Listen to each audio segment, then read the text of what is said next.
So a quick piece of housekeeping before we start. This book, my book, Lessons from a Table Photographer, is out now. Some of you, about 70 to 100 people, have a copy of this book out in the world right now. And I'm really excited about that. But there's so many people who don't have the book. And that's why I'm going to talk about it right now. The book is out in hardback, softcover, and ebook right now. And you can purchase it wherever you purchase books online. Seriously, you know where to go. I don't have to tell you. It's even available on the company that we do not speak of. You know, that one with the A word, led by the guy that we do not speak of. So buy it right now. I'm so proud of it. It's been years in the making. The audiobook has been approved. The quality has been approved. It's just being sent to all the distribution channels that it goes to. So whatever that means. I don't know how long it's going to take. It could be a week. It could take 3 weeks. No idea. It's going to be available on Audible and Apple Books, Spotify, Libby.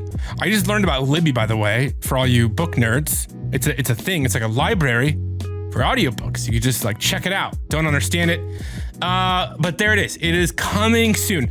The best way to know when it comes is just go to my website or terriblecreative.com. And sign up for my newsletter, where I will email you as soon as it goes live. But in the meantime, you can pick up a physical copy. So excited, my friends. A physical copy, hardcover, softcover. You know what? To be honest, I got the softcover, some test copies. It's really nice. It's a really good reading experience. But I know, but the hardcover is fancy. It's nicer. It's a substantial book. But the softcover, if you're just a reader, you just want to read it, just get the softcover. But if you're a fancy like me, get the hardcover. Or for you ebook nerds, for you Kindle lovers, it's available on Kindle. I actually tested it in Target a couple days ago. I went to Target and they had a Kindle section. I was like, what does it look like? You can change the fonts and make it bigger. It's pretty fancy indeed. Anyway, pick it up, buy one for a friend. Thank you for all your support. The links are in the show notes if you want to pick one up. All right, enough of the sales pitch. Let's get into the show.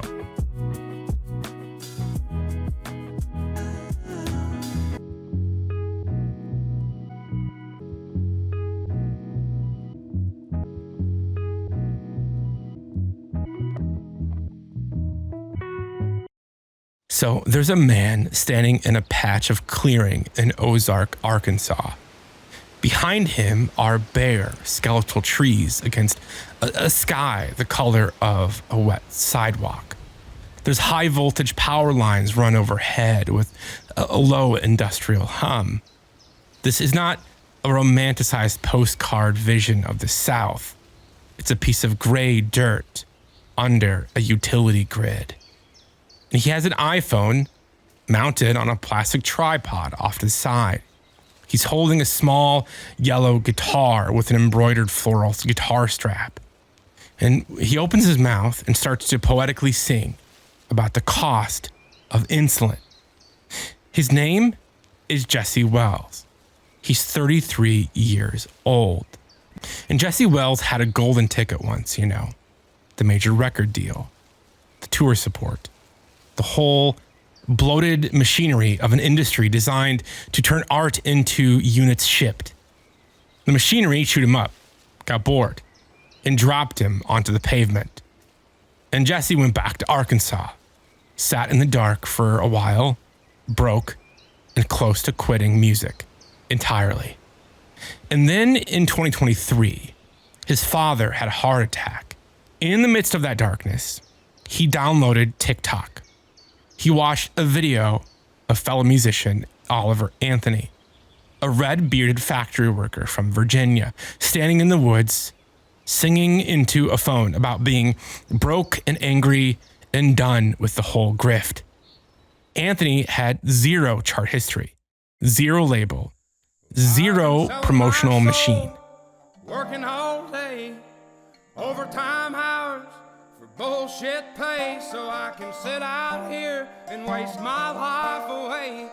Drag back home and drown my troubles away. It's a damn shame what the world's gotten to. Rich Man North of Richmond debuted at number 1 on the Billboard Hot 100. First artist in chart history to do that from a standing start. And Jesse watches that video and recognizes something. You actually don't need the corporate gatekeepers. You just need a voice and the skin in the game to use it. And 2 months later, Jesse is under those power lines with that yellow guitar. He starts singing covers. The Beatles, Nirvana, you know. But covering the Dead gets old fast. He drops the script and starts singing his own raw, unvarnished history.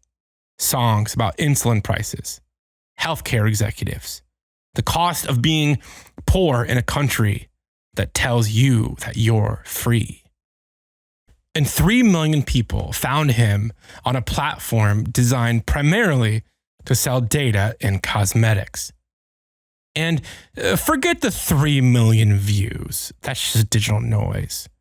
Look past the metrics and focus entirely on the feeling the performance of Jesse leaves behind. It's an uncomfortable, edgy kind of envy that hits you right between the ribs before your brain has even processed the chord progression. It is the specific envy of a sovereign voice, you know.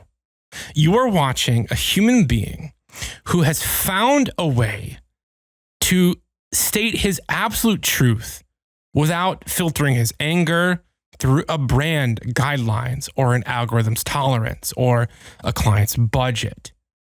He is entirely uncontained, and he's standing in that Arkansas dirt saying exactly what he means to say. Well, the rest of us professionals are busy putting proposals together and mood boards and formatting pitch decks.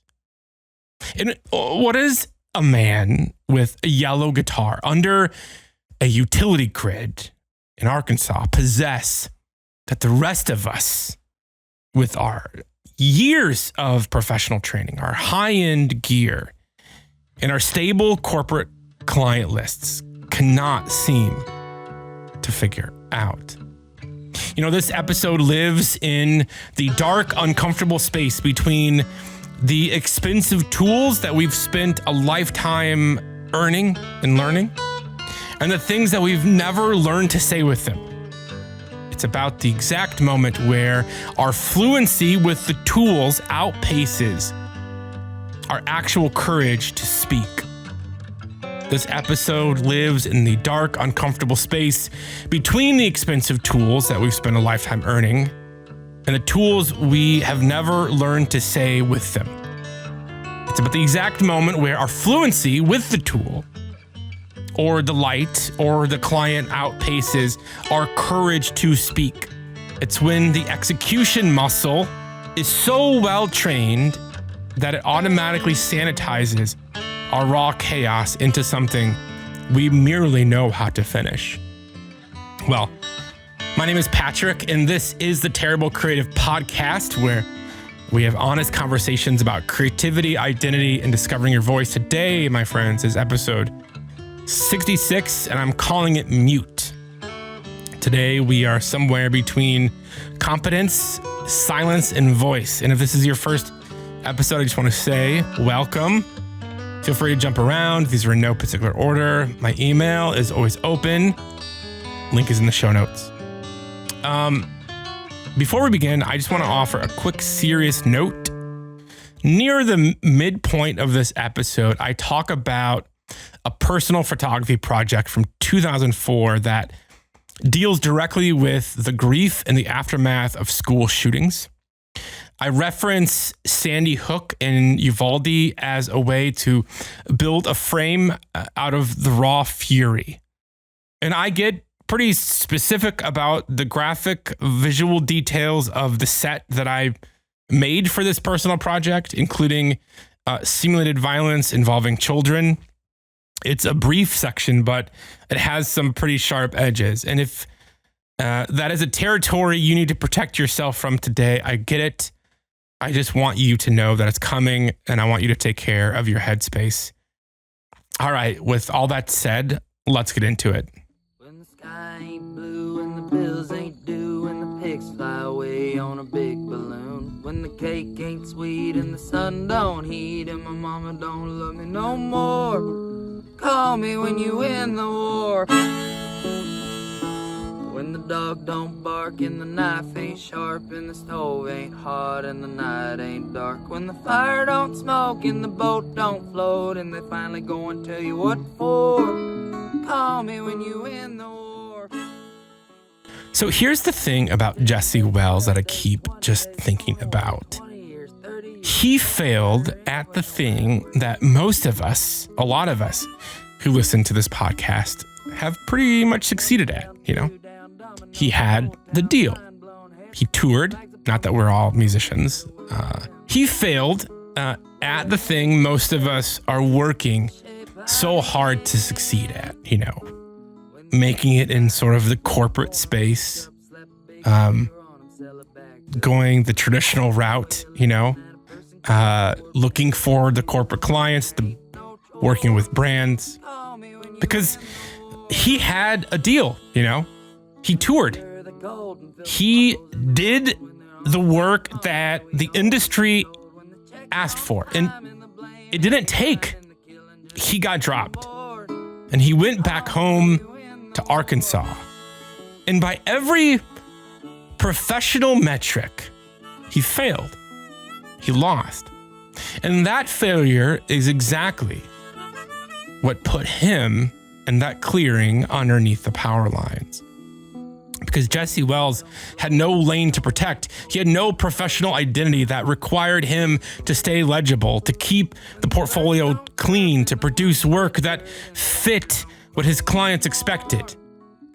And when Oliver Anthony stood in a forest and hit number 1 on the charts with nothing behind him, Jesse watched it and thought, man, I could do that.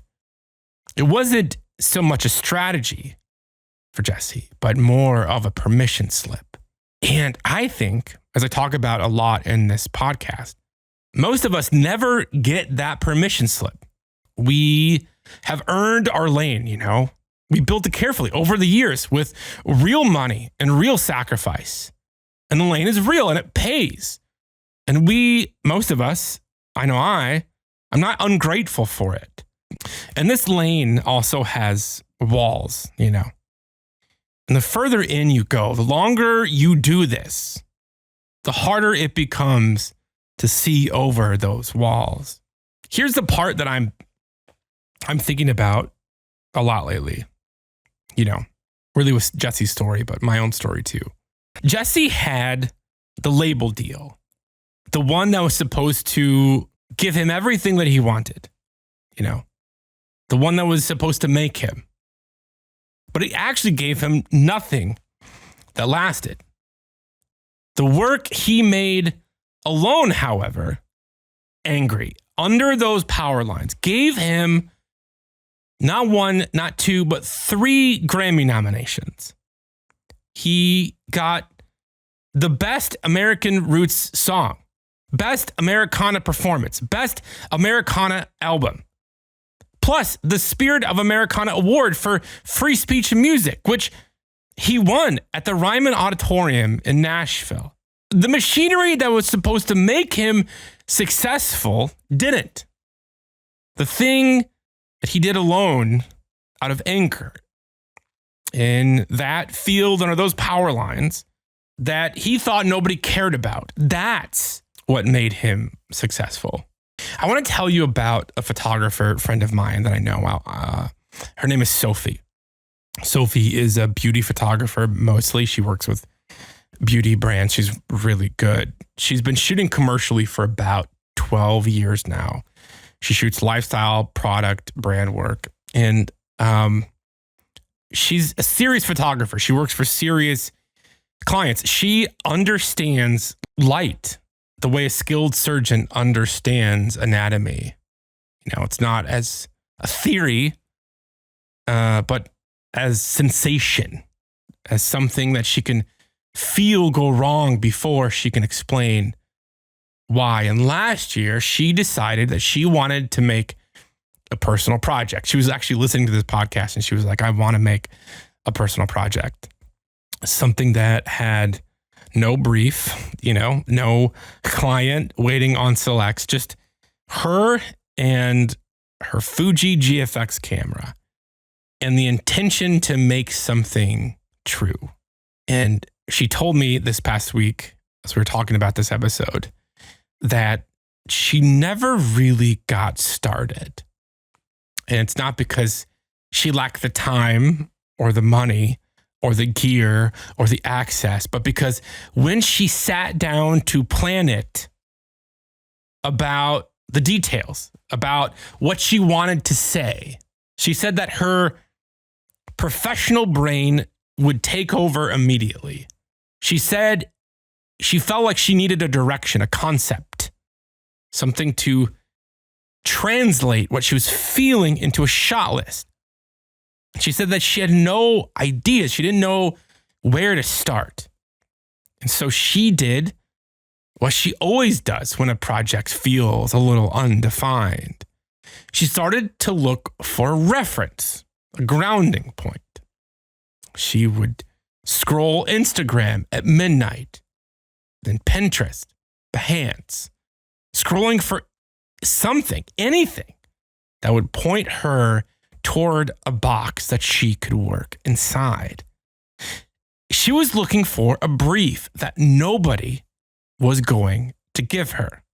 And the execution muscle doesn't wait for an assignment, It starts running the process. And the process requires inputs that she didn't have, because the inputs for honest work are not on Pinterest. They're not on Behance.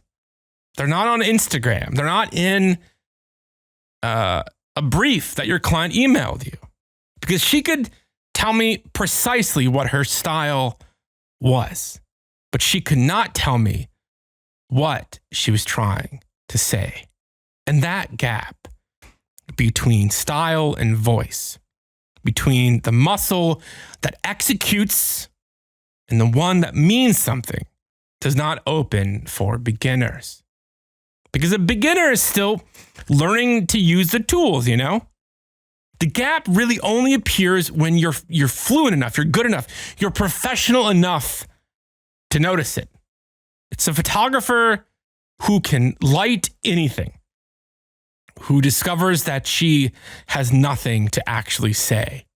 The designer with 20 smart solutions to a design problem who goes completely still the moment no one is asking to solve a problem. And I think the more skilled you are at execution, the less visible this gap can be. Because the work is good, Your invoices go out, the clients come back. You look from the outside like someone who has their shit together. And inside the machinery of all that competence, all that professionalism, all of that experience, a different kind of practice just quietly stops. Every time you execute well, you do your job, you get paid. Every time you get paid, you do it again, The professional system rewards you for staying inside it. Jesse Wales wasn't inside that system long enough for it to become his default setting. But some of us, though, have been in that system for 5, 10, 15 years, where the default setting is all we know.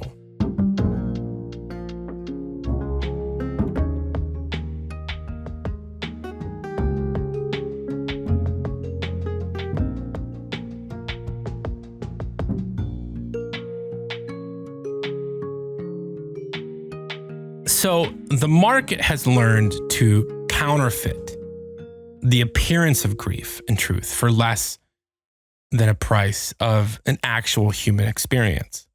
You know, a lot of people are just using AI to do this, you know, $20 a month. And you can manufacture a version of actual humanity. You know, corporate briefs are now actively demanding content that is authentic looking, raw feeling, human adjacent. And the industry requirement has become really terrifyingly simple sometimes. Make it look like someone meant it.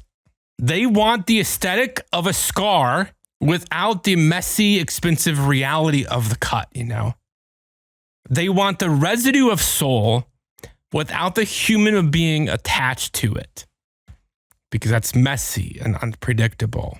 And I know exactly what it costs when you actually mean it.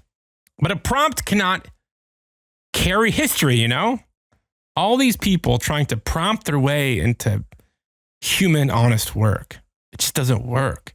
AI cannot hold the weight of what happened to me in early 2024 when I locked myself in my studio and tried to build a frame out of absolute fury that I was feeling.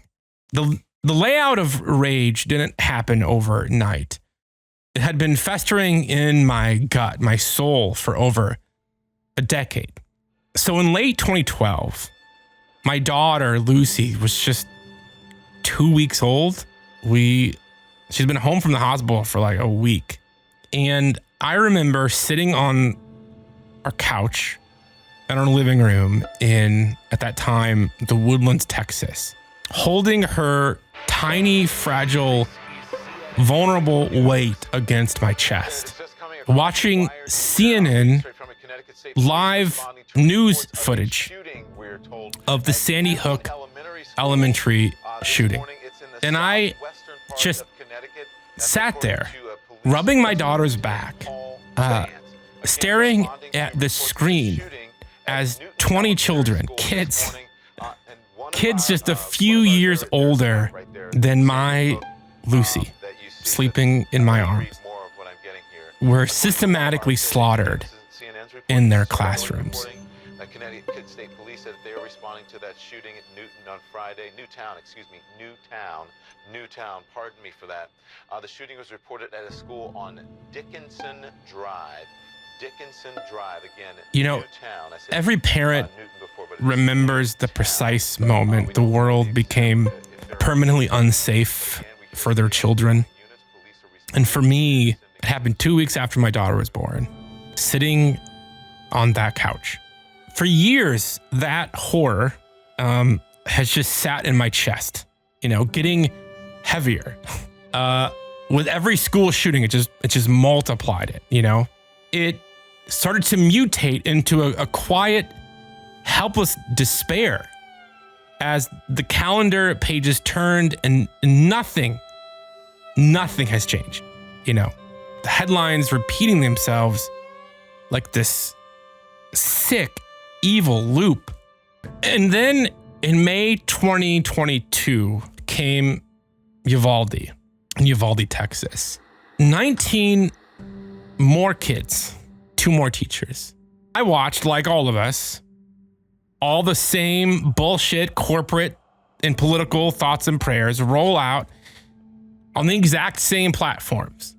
I was consumed by this blinding, calcified rage, like a lot of us, that a culture could prioritize the protection of this iron mechanism over a child's right to learn, exist without fear of an executioner walking into their classroom.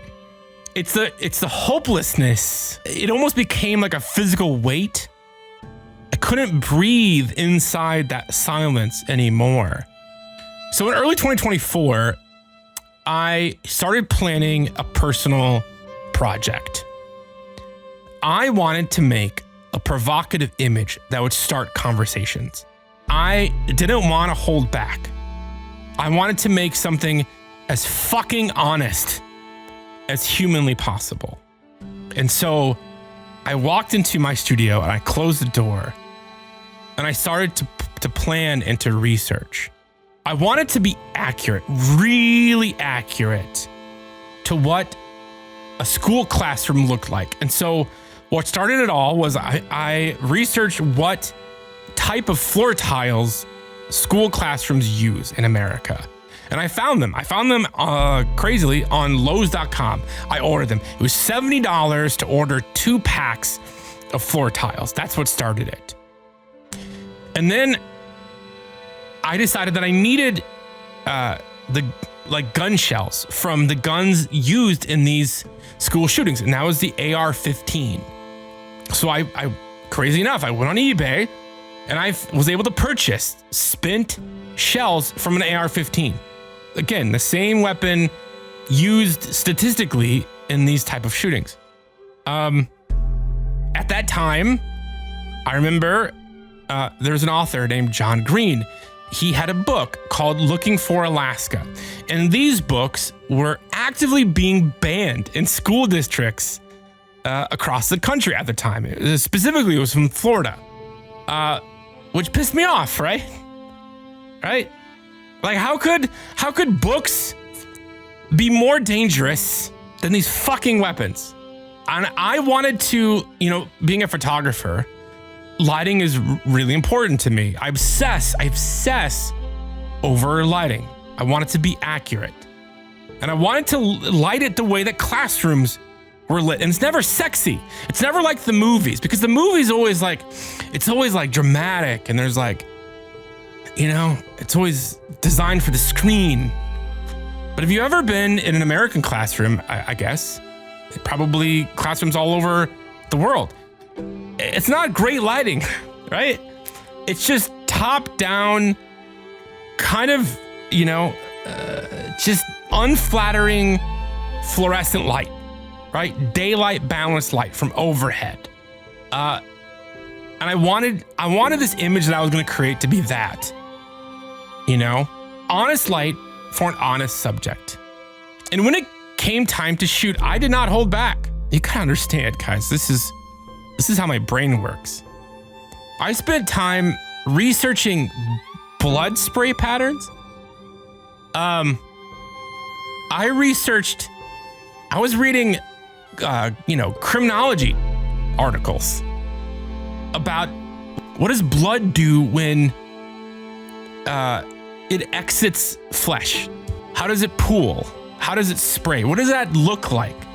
I wanted nothing to distract from the fucking reality. So when it came time to shoot, I placed that John Green book, Looking for Alaska, next to a figure. It was actually my own child.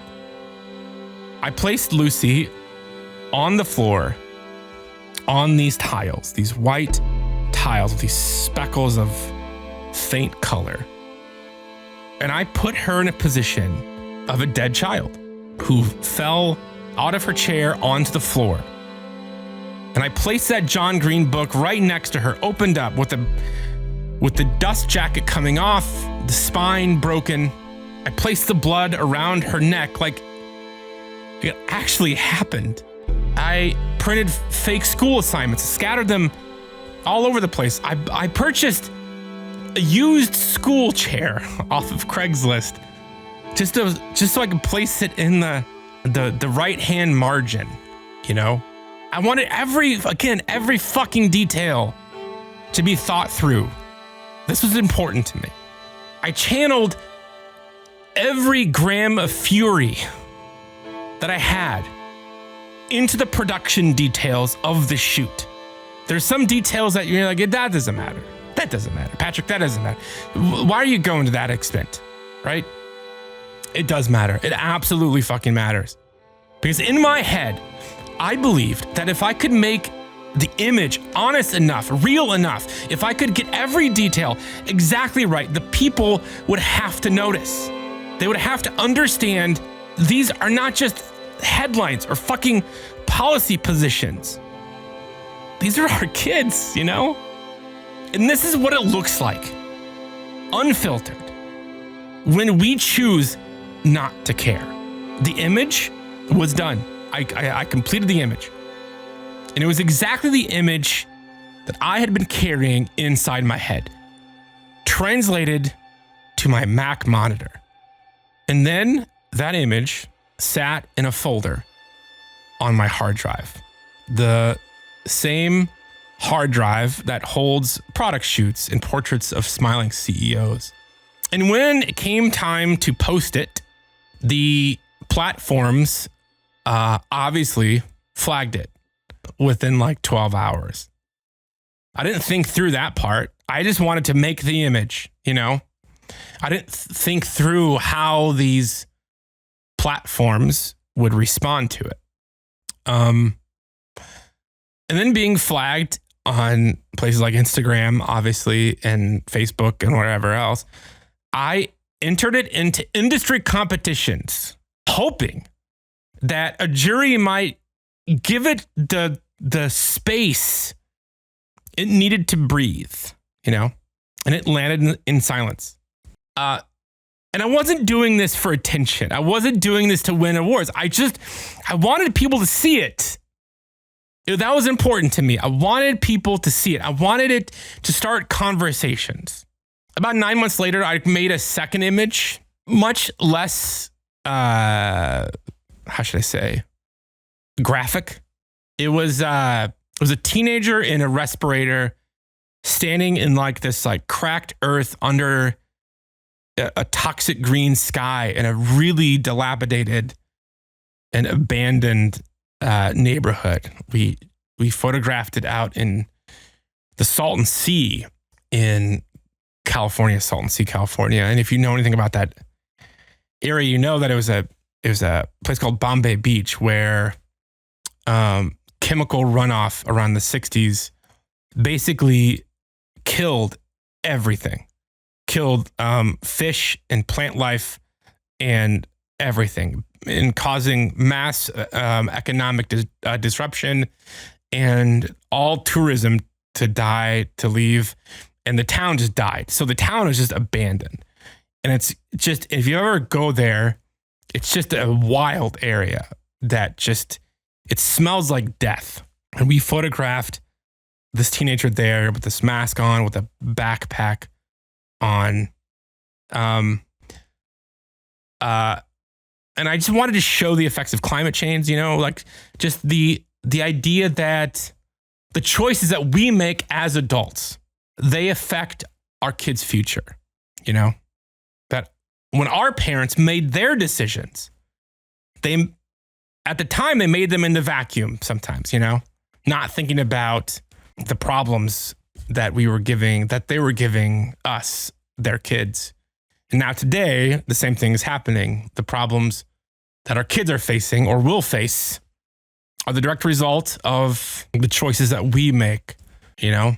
I had an idea for a third piece for this series, specifically about online radicalization. Haven't made that yet. And I think I haven't made that yet. I've been thinking about it a lot lately because these first two images that I created, the gun violence image and the climate change image, they sort of just like vanished into the ether, you know? As good as I think these images are, the reach just wasn't there. The platforms buried them. The contests ignored them. The contests love sort of like moody cinematic portraits with models or celebrity portraits. They're not designed for images like this. And at some point, the math sort of just breaks you, you know? You ask the most dangerous question a creator can carry. What is the point? What is the point to make the work if nobody sees it? And I believe in the idea that art has value even if nobody sees it. I really do believe that. But for something like this, right, where the art wasn't the goal. The goal was to show people a reality that we often deny. And when I don't reach that goal, when it doesn't start those conversations, when people don't see it, when it doesn't cause people to feel something, then what's the point? You know? Because apparently I had the skill to make the image, but I lacked the skill to know what to do with it after it was made. And that question really has been sitting with me since 2024. And if I can say something cynical, we're all friends here, right? We're all in a safe space. I don't think most creative professionals want to make honest, difficult work. I don't think most of us are laying awake trying to find a way to put anger in a frame. And look, I get it. You know, I understand completely, right? Economics prevails. They want a sustainable business. They want a good client list that can put food on their table and pay for the kids' braces and pay for their mortgage. And maybe they want a life that doesn't require them to order floor tiles from a hardware store or a photograph that gets flagged in less than 24 hours. And that is completely a reasonable response to the actual conditions of being a working creative in 2026. I get it. To be honest, right now, that's where I'm at, you know? I'm not thinking about creating provocative work. I'm just thinking about, man, how do I make it to 2027?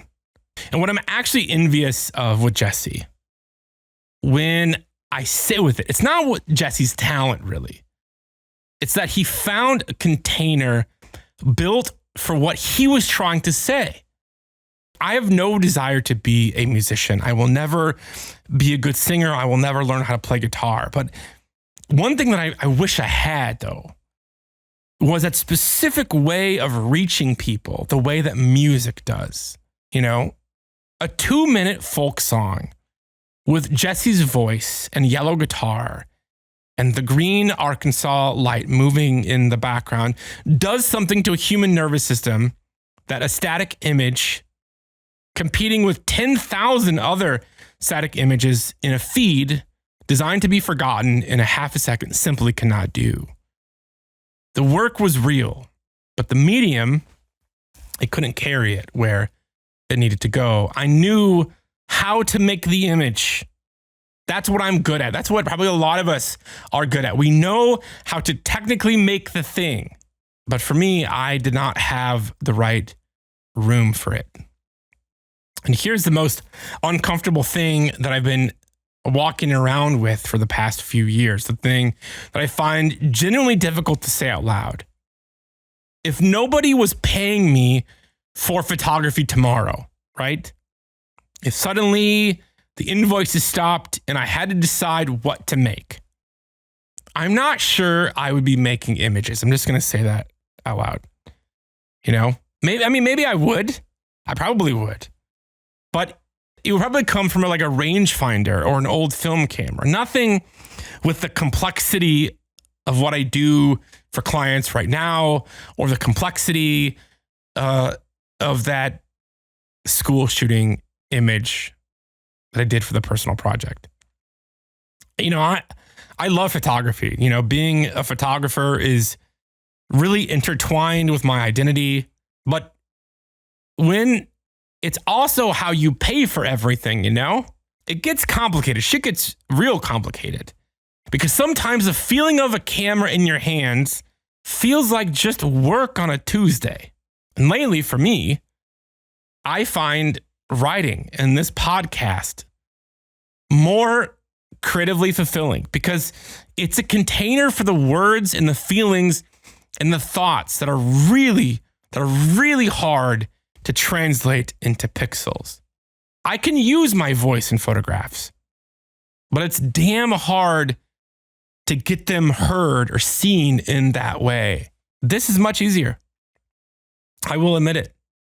Which brings me to the question underneath all of this, the one that I've been avoiding.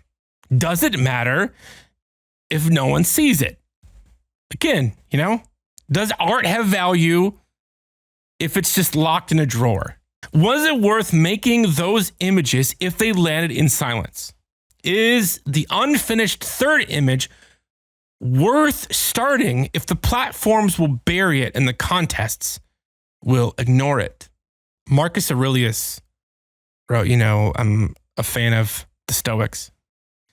Marcus Aurelius wrote what became one of the most influential philosophy texts in Western history, and he called it To Himself.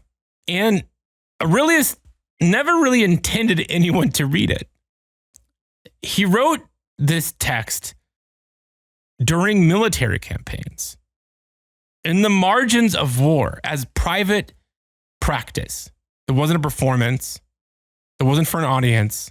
It was an exercise in saying the true thing for himself in the dark, 2,000 years later. And it's still in print. The work really doesn't know if anyone is watching. That's not the job of the work. And so, as for me, I kept the files. They're still there. They're on the same hard drive, again, as the product shoots, as the lifestyle campaigns, with the smiling CEOs. And I'm talking about them now to an audience I didn't have in 2024, in a container I hadn't found yet when I made them. The work changed something in me, whether or not it changed anything in the world. That muscle got used. The fury went somewhere real instead of sitting in my chest getting heavier. That's not the outcome that I intended, I planned for or wanted, but it's nothing. Jesse Wells got dropped by the machinery of his industry. He went back to Arkansas and sat in that silence, and his father nearly died of that heart attack. And he watched a bearded factory worker stand in the woods and say something true to nobody in particular, but resonated with the entire collective of a frustrated and angry nation. And he saw him hit #1 on the Billboard chart with no label support and no prior history and nothing behind him except the thing that he needed to say. And Jesse didn't redesign his music. He simply changed his location. Jesse said this recently. I've been failing at this my entire life, meaning music. I'm familiar with the feeling. I'm okay with it. And he did not say that after the 3 million followers. That was the posture that he arrived with. Most of you are listening to this and you're not going to spend the weekend ordering floor tiles from Lowe's.com for a photograph that gets flagged by Instagram. You are going to keep doing the work that pays. And if that's where you are and nothing feels missing, this part of the episode is not for you. And I mean that without sarcasm. I'm being honest. But if something does feel missing from your work, if there's a note on your phone that you keep not deleting, if you have watched Jesse Wells in that clearing and felt something drop in your chest that wasn't quite admiration, you know why it matters. The nagging, the internal nagging is the answer. You don't need me to tell you anything. The thing that you need to say comes before the container. When it's specific enough, furious enough, true enough, the room just tends to reveal itself. And for me, the podcast is mine. It took me an embarrassingly long time to recognize that, but your unfinished third image is still there. And I think that you know what it is. So, until next week, my friends, stay curious, stay courageous, and yeah, stay terrible.